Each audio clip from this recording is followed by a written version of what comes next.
Hello, God's beautiful people. Today we're going to be reading from the book of 2kings chapter 3 from verse 1 to 27. So, this is a story of three kings who came together to fight the king of Moab.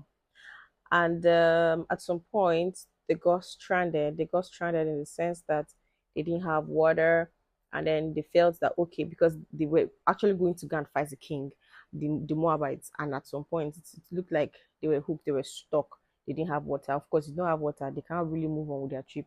They are the horses, themselves, and all.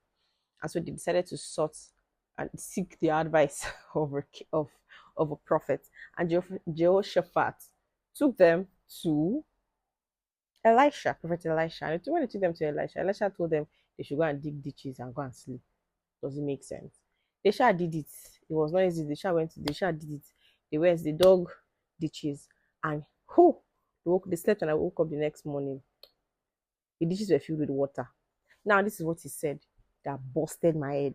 He said, dig this valley full of ditches.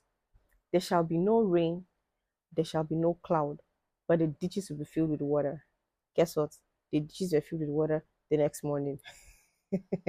Yeah. So after that, they woke up. Oh wow, yeah. So they had enough. They drank, and they're all right.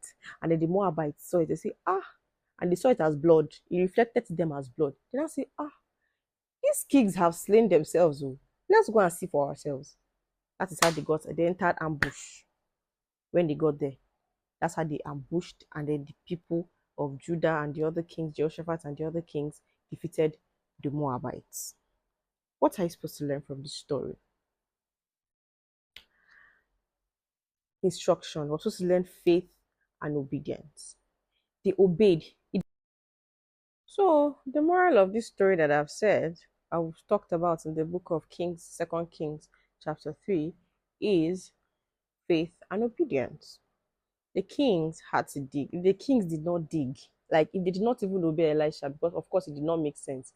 When we're saying if we came to ask if we should actually go and fight these Moabs, if we're going to win or not, or if the Lord should help us win, and you're telling us to go and dig, it did not make sense at the time.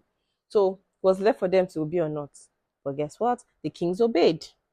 Yeah, so they obeyed, they dig the ditches. So if they did not dig ditches, they will not see water. And that water was the beginning of their deliverance. In fact, the obedience was the beginning of their deliverance because they obeyed. So they dug the ditches and then they saw water. That's just as we often have to step out in faith before seeing God's provision. If you don't step out in faith for nothing, you don't get to see God's provision.